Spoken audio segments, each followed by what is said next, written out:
بسم الله الرحمن الرحيم. السلام عليكم ورحمة الله تعالى وبركاته. إذا أنت مضاوض يالكسو دوادة برامج ورادك جنالك حولك ورارك قضوبة أن يدنكو كسو باهندون وحاقيبك نغنية مدحوين حسن الشيخ محمود وتضبادو هاي كوفيد 19 مركا لكسو مقدفة غاراها كدب كقيب قلقسي مناسبة دا كود لوليو iyo xaalada xasaasi ah dalka ka jira oo uu ka hadlay ayaan idin soo baahin doonaa. haddaba maxay noqon doontaa Saciid Dani oo xaalad tiro badan ka muuqata ayaa shaaca ka qaaday in uu ku soo jabeen doorashadii ka dhacday Muqdisho kuna goodiyay tallaabo adag oo dowladda dhexe iyo Puntland si kala fogeynaya. maxay noqon doontaa tallaabadaas uu Saciid Dani ku goodiyay guddoonka golaha shacabka Soomaaliya oo guddi u xil saaray xisaab xirkii 4 sano ee la soo dhaafay iyo fadeexad laga cabso qabo inay soo wajahdo madaxdii hore ee dalka ugu horeeyay Farmaajo. haddaba baaritaankaasi maxaa xilligan ku soo beegay maxayse tahay waxa ay qaadi doonaan guddiga loo xil saaray ayaan idinkugu soo baahin doonaa. haddii kuu tahay markii kugu horeyso aad soo boqoto janalka waxaan ka codsanaynaa inaad subscribe, like, share intuba aad nala wadaagto. aanu ku bilowno markan. madaxweynaha jamhuuriyadda federaalka Soomaaliya mudane xasan sheekh maxamuud ayaa waxa uu mar kale ka soo muuqday fagaaraha kadib markii toddobaadkii hore ina dhaafay uu haleelay caabuqa COVID-19. madaxweyne xasan sheekh maxamuud oo ka qayb galaya munaasabad lagu maamuusayay 62 sano guuradii ka soo wareegtay markii gobolada koonfureed ee dalka Soomaaliya ay ka xoroobeen gumeystii Talyaaniga iyo sidoo kale midnimadii goboladii waqooyi iyo koonfur oo lagu qabtay xarunta dowladda hoose ee gobolka Banaadir ee Fiisha Goberno. toddobaadyo ka hor ayay ahayd markii guddi qabanqaabiya xafladahaasi loo xil saaray ayaa xalay waxa ay dhacday munaasabadaas iyadoo madaxweyne xasan sheekh maxamuud khudbad dhinacyo badan taabanaysa isla markaana ku saabsan xaaladda uu ku jiro dalka Soomaaliya oo kala gedisan ka jeediya ayaa shaaca ka qaaday in dowladda Soomaaliya ay dhibaatada ugu horeysa ee xoogga saari doonto ay qayb ka noqon doonto maareynta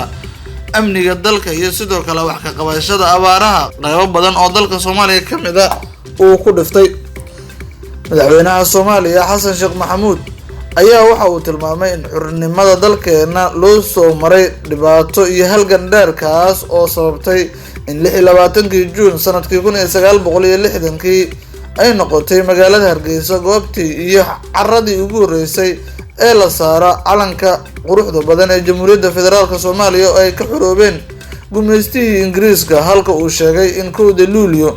ay koonfurna ay xorriyadda ka qaateen gumeystii Talyaaniga iyadoo labadaas gobolna ay midoobeen muhiimad gaar ah u lahayd ummadda Soomaaliyeed oo idil. madaxweynaha Soomaaliya ayaa sidoo kale waxa uu hoosta ka xariiqay in xaaladda adag ee maanta dalka ku jira loo baahan yahay in guud ahaan ummadda Soomaaliyeed door wanaagsan ay ka qaataan sidii looga samata bixin lahaa. waxa uu sheegay in dowladdiisa muhiimad gooni ahi ay siin doonto wax ka qabashada xaaladaha kala duwan ee dalka Soomaaliya hadda ka jira.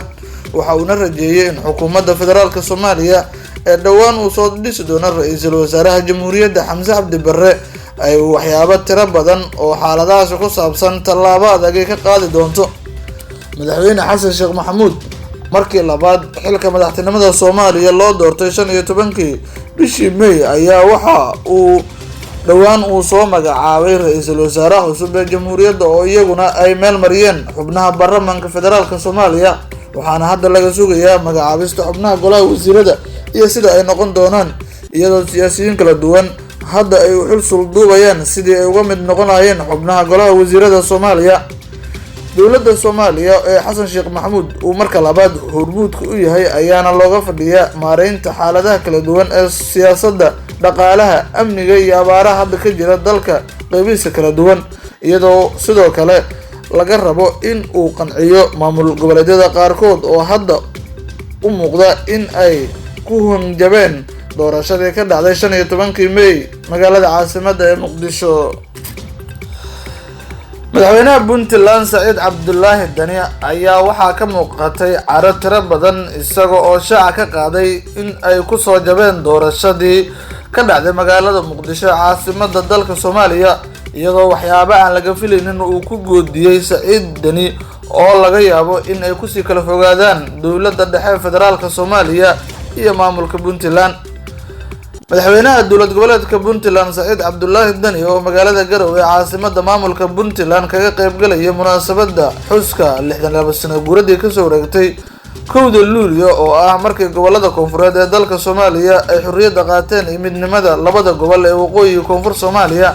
ayaa waxa uu madaxweynaha Puntland ka hadlay xaaladaha kala duwan ee deegaanada maamulkaas iyo sidoo kale waxa uu soo hadal qaaday doorashadii dalka Soomaaliya ka dhacday 15 bishii May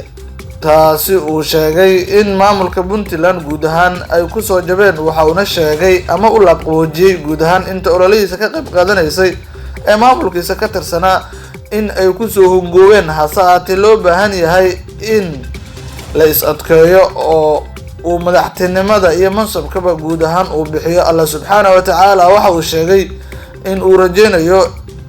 in mar kale ay u tartami doonaan isla markaana hadda wixii ka dambeeya loo baahan yahay in dadaal adag loo galo sidii Puntland ay qayb uga noqon lahayd madaxtinimada iyo midnimada guud ahaan ummadda Soomaaliyeed.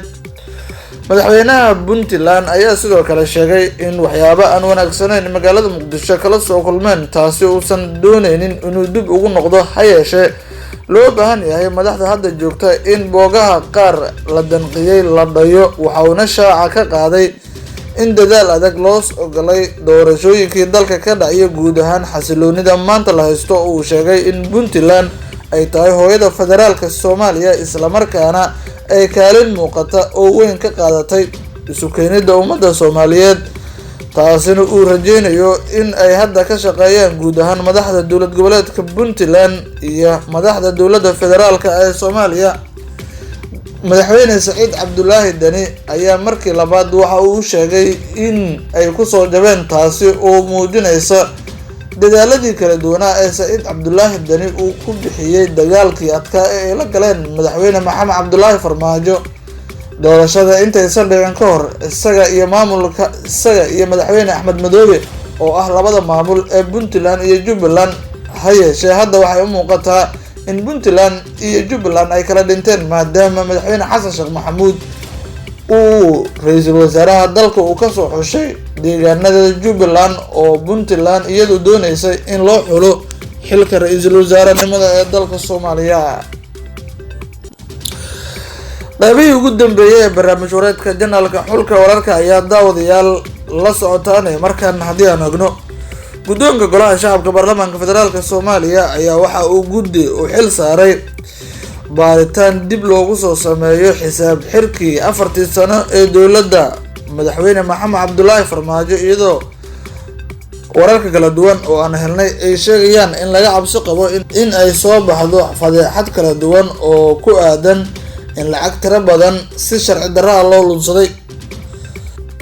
gudoomiyaha golaha shacabka baarlamaanka federaalka Soomaaliya Sheekh Aadan Maxamed Nuur Sheekh Aadan Madoobe oo shalay gudoominayay kulanka baarlamaanka Soomaaliya oo 4 maalin ee la soo dhaafay uu ka socday xarunta Villa Hargeysa ee magaalada Muqdisho loogana hadlayay miisaaniyadda dalka Soomaaliya oo horay u soo gudbisay wasaaradda maaliyadda xukuumadda federaalka Soomaaliya ayaa guddi cusub waxa uu sidoo kale gudoomiye Sheekh Aadan Madoobe uu shaaca ka qaaday in ay dib hagaajin iyo sidoo kale dib u eegis ku sameeyaan xisaab xirkii 4 sano ee la soo dhaafay ee kala ah 2018 19 20 iyo 21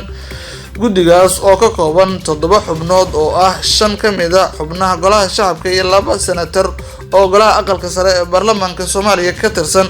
senatarada loo magacaabo oo ah kuwa waay arag ah isla markaana horay siyaasadda in muddo ugu soo jiray gaar ahaan xubnaha golaha shacabka baarlamaanka la magacaabay oo badan kuwa aad u taageersan dowladda hadda uu madaxda ka yahay madaxweyne Xasan Sheekh Maxamuud ayaa waxaa sidoo kale jirto warar kala duwan oo hadal hayn ku aadan taas oo ah in laga yaabo fadeexado kala duwan ay soo baxdo kadib baaritaanka guddiga loo xil saaray sameeyaan taasi oo ku aadan in lacago aan la marsiinin ama xisaab celin ay si sharci darro ah ay ku isticmaalaan guud ahaan barnaamij wareedka janaalka xulka wararka intaas ayaanu daawadayaal kusoo gabagabaynaynaa waan ku mahadsantihiin la socodka barnaamij wareedkeena.